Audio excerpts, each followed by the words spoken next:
एक गांव में एक बूढ़ा सौदागर और उसका बेटा अर्जुन रहते थे। एक दिन बूढ़े सौदागर ने अपने बेटे को 2 घोड़े देते हुए कहा, बेटा ये बहुत ही अच्छी नस्ल के 2 घोड़े हैं। मैंने इन्हें बड़े ही मेहनत से पाला है। इन्हें किसी ऐसे देश में ले जाकर बेच दो जहाँ घोड़ों की कमी हो। एक एक घोड़ा 101 अशरफियों में बिक जाएगा। यहाँ से बहुत दूर दक्षिण में एक ऐसा देश है जहाँ जाकर तुम ये घोड़े बेच सकते हो। क्योंकि मैं अब बूढ़ा हो चुका हूँ और सफर नहीं कर सकता, लेकिन तुम हिम्मत करो और दूर दराज के अनजान देशों में जाओ। संभव है कि तुम्हें इन घोड़ों की और भी ज्यादा कीमत मिल जाए। अर्जुन यह बात सुनकर इस ख्याल से फूला न समाया कि नई नई जगहें देखने को मिलेंगी और खूब सैर होगी। मगर इसके साथ ही उसके बाप ने सलाह देते हुए कहा, बेटा यह याद रखो कि पश्चिम की तरफ मत जाना। अगर तुम उस तरफ गए तो ऐसे देश में पहुंच जाओगे जहां बेईमान और ठग लोगों की बस्ती है। वहां जो भी बाहर का आदमी चला जाता है वह वापस नहीं आता। एक दफा मैं भी वहां पर चला गया था, मगर अपनी उस बेवकूफी की मुझे इतनी बड़ी कीमत चुकानी पड़ी कि मैं उम्र भर याद रखूंगा। अर्जुन ने अपने बाप से पूछा, आखिर बताइए तो, जब आप ठगों की बस्ती में गए तो क्या हुआ था? बूढ़े पिता ने कहा, बेटा तुम्हें याद है कि जब तुम छोटे थे तो तुम्हारा एक भाई भी था जिसके साथ तुम खेला कूदा करते थे। 15 बरस पहले अपने कारोबार के सिलसिले में मैं सफर पर गया था। तब तुम्हारे भाई को भी अपने साथ ले गया था। मैंने सोचा था कि इस तरह से यह देश विदेश की सैर भी कर लेगा और लोगों के रहन सहन का ढंग भी देखेगा। इस तरह ये बहुत कुछ सीख जाएगा। जब हम अपने देश वापस आ रहे थे तो बदकिस्मती से किसी अनजान देश में जा निकले। हम शाम के वक्त वहाँ पहुँचे थे। वह रात हमने एक सराय में बिताई। लोगों की बातचीत और उनके तरीकों से पता चला कि यह वही धोखेबाज लोगों की बस्ती थी जिसके बारे में मैंने अपने बड़े बुजुर्गों से सुना था। अब मुझे फिक्र होने लगी कि जल्द से जल्द यहाँ से निकल जाना चाहिए। सुबह सवेरे जब मैं सराय के मालिक को किराया वगैरह दे रहा था तो मैंने देखा कि सराय के मालिक का भाई रोता पीटता अपनी किस्मत को कोसता हुआ चला आ रहा था। उसने बताया कि वहाँ उसके घर में मरा हुआ बच्चा पैदा हुआ है और ये सब मेरी वजह से हुआ है। ये सुनकर मेरे पैरों तले से जमीन खिसक गई। उस आदमी का कहना था कि जब मैं शाम को अपने घोड़े से उतरा तो बहुत जोर जोर से हाँफ रहा था एक छोटा सा कीड़ा जो उड़कर सराय से बाहर निकल रहा था। मेरी सांस के जोर से उस जगह चला गया जहाँ उसकी बीवी बैठी हुई थी जो बच्चा पैदा करने वाली थी। उसकी नाक में वह कीड़ा घुस गया और इसी वजह से उसे जोर से छींक आई। छींक के कारण उसका बच्चा पेट में ही मर गया। देखते ही देखते वहाँ लोग इकट्ठा हो गए और हर कोई उसी आदमी की तरफदारी कर रहा था। भीड़ ने मुझ पर इल्जाम लगाया कि मैं ही उसके बच्चे की मौत का जिम्मेदार हूँ। इस सजा में उन्होंने मुझसे मेरा बेटा छीन लिया। यह सुनकर मेरे होश उड़ गए। दिल पर पत्थर रखकर मैं वहाँ से लौट आया। मेरा बेटा अब भी उन्हीं लोगों के कब्जे में है और उनकी गुलामी कर रहा होगा। तुम्हारे भाई की कलाई पर एक तिल का निशान है जो बिल्कुल चांद जैसा दिखाई देता है। पूरी कहानी सुनाने के बाद बूढ़ा बाप रोने लगा। अर्जुन को अपने बाप की यह हालत देखकर बहुत दुख हुआ। इसीलिए अर्जुन ने अपने बाप को विश्वास दिलाया, आप यकीन कीजिए बाबा, मैं ठगों की बस्ती में हरगिज कदम नहीं रखूंगा। इसके बाद अर्जुन दोनों घोड़ों को लेकर दूर दराज के देश में सफर पर रवाना हो गया। कुछ दिन के बाद वह एक नदी के किनारे पहुंचा। इस वक्त नदी में बाढ़ आई हुई थी, इसीलिए नाव वाले ने अपनी छोटी सी कश्ती में अर्जुन के दोनों घोड़ों को ले जाने से इनकार कर दिया। नाव वाला कहने लगा, तुम अगर पश्चिम की तरफ चले जाओ तो वहाँ पर तुम्हें कोई न कोई मजबूत कश्ती वाला मिल जाएगा। इस तरह कोई नाव तुम्हें नदी पार करवा देगी। जैसे ही अर्जुन पश्चिम की तरफ चला, अचानक जोर की आंधी चलने लगी। अर्जुन ने छुपने की जगह ढूंढने की कोशिश की, मगर उसे सिर छुपाने की जगह नहीं मिली। वह एक पहाड़ की तरफ चलने लगा। अपने घोड़े के साथ वह बड़ी ही मुश्किल से पहाड़ पर चढ़ गया। इस वक्त आंधी का जोर कुछ कम हो चुका था। अर्जुन ने देखा कि क्योंकि वह अब पश्चिम में काफी आगे तक आ गया था, उसे ख्याल आया कि शायद यह वही ठगों की बस्ती है। उसने सोचा कि वापस चला जाए। तभी उसके मन में दूसरा विचार आया, जरा देखा तो जाए कि वह अजीबो गरीब बस्ती जिसकी कहानियां मैंने सुनी है वह कैसी है और वहाँ कैसे लोग रहते हैं। वह पहाड़ के किनारे से झुककर नीचे देख रहा था कि अचानक एक पत्थर खिसक गया और अर्जुन लुढ़कते लुढ़कते उसी गांव में आ गिरा। उसके घोड़े भी सरपट दौड़ते हुए उसके पास पहुंच गए। सामने से एक बूढ़ा आदमी आ रहा था। उसने अर्जुन को गिरते हुए देखा तो तुरंत उसके करीब आ गया। अर्जुन ने कपड़े झाड़कर जल्दी से उठने की कोशिश की। उसे ज्यादा चोट नहीं आई थी। उसने देखा कि बूढ़ा आदमी उसकी तरफ बहुत गौर से देख रहा है। बूढ़े आदमी ने अर्जुन से पूछा,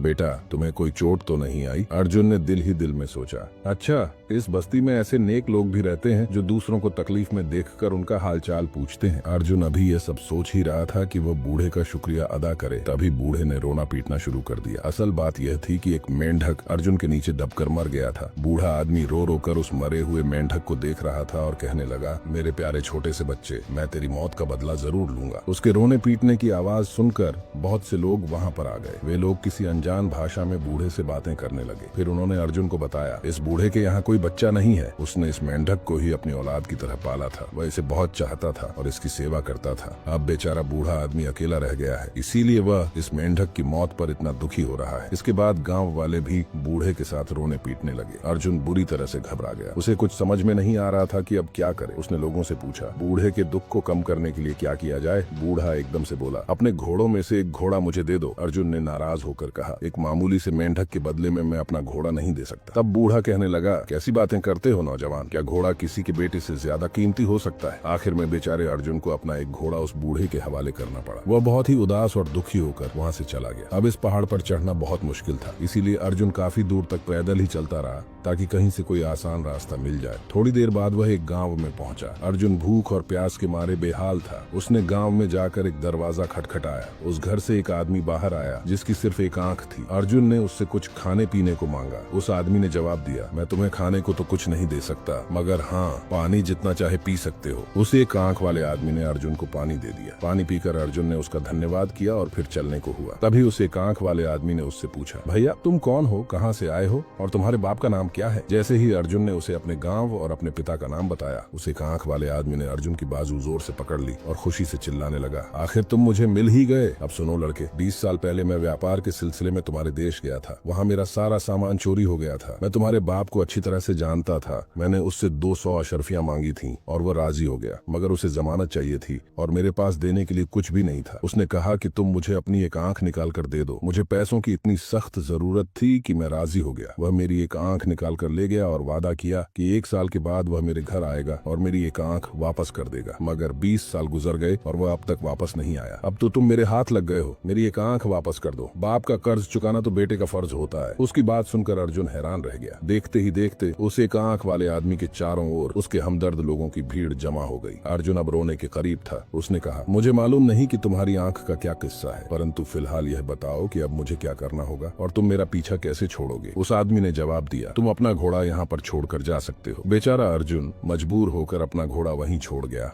और अकेला ही आगे बढ़ चला। पहाड़ से गिरने के कारण उसका सारा बदन दर्द कर रहा था। दिल से भी वह बहुत दुखी था कि उसके दोनों कीमती घोड़े हाथ से निकल गए। थकान के मारे अब उससे चला भी नहीं जा रहा था। चलते चलते वह एक बगीचे में जा पहुंचा और एक वृक्ष के नीचे बैठकर आराम करने लगा। थकावट के कारण उसे नींद आ गई। कुछ देर बाद जब उसकी नींद खुली तो उसने देखा कि बगीचे में पास ही एक सेब के पेड़ के नीचे 2 आदमी बैठे शतरंज खेल रहे थे। उन्हें खेलता हुआ देखकर अर्जुन के मन में भी आया कि वह अपना मन बहलाने के लिए कुछ देर इन लोगों के साथ शतरंज खेल ले। अर्जुन उन लोगों के पास गया। उनमें से एक आदमी ने अर्जुन से कहा, क्यों भाई, क्या तुम भी हमारे साथ शतरंज खेलना चाहते हो? अर्जुन ने हाँ में सिर हिलाया। वह आदमी कहने लगा, भाई अगर हमारे साथ शतरंज खेलनी है तो उसकी एक शर्त है, और शर्त यह है कि हारने वाले आदमी को जीतने वाले खिलाड़ी के द्वारा बताए गए किसी भी काम को करना होगा। फिर वह आदमी पेड़ पर लगे हुए सेबों की तरफ देखकर कहने लगा, अगर तुम शतरंज में हार गए तो तुम्हें मेरा एक काम करना होगा। अर्जुन को लगा कि शायद वह आदमी उससे पेड़ पर चढ़कर सेब तुड़वाना चाहता है। उसने तुरंत इस बात पर सहमति दे दी और वे लोग शतरंज खेलने लगे। शतरंज के इस खेल में अर्जुन अनाड़ी साबित हुआ और वह हार गया। अब शतरंज जीतने वाले आदमी ने कहा, अब तुम्हें मेरा एक काम करना होगा। अर्जुन तपाक से बोला, कोई बात नहीं भाई, भला पेड़ से सेब तोड़ना कौन सा बड़ा काम है, मैं अभी कर देता हूँ। उस आदमी ने कहा, तुमसे किसने कहा कि मैं तुमसे सेब तोड़वाना चाहता हूँ? मेरे पास तो तुम्हारे लिए एक दूसरा काम है, और वह काम ये है कि तुम्हें मेरे लिए समंदर को खाली करना होगा, उसका सारा पानी निकालना होगा। अगर तुम ऐसा नहीं कर पाए तो तुम्हें जुर्माने के तौर पर मुझे 1000 सोने की अशर्फियां देनी होंगी। उस आदमी की बात सुनकर अर्जुन के होश उड़ गए। वह कहने लगा, अरे भाई,